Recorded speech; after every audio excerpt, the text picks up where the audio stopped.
వెలగని చీకటిలో తానే వెలుగై నడిచాడు జాతే ఆ వెలుగన్నాడు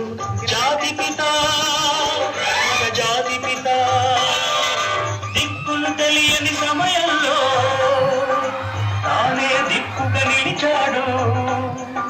శాంతిని నేతగా నిలిచాడు శాంతి దూత మన శాంతి దూత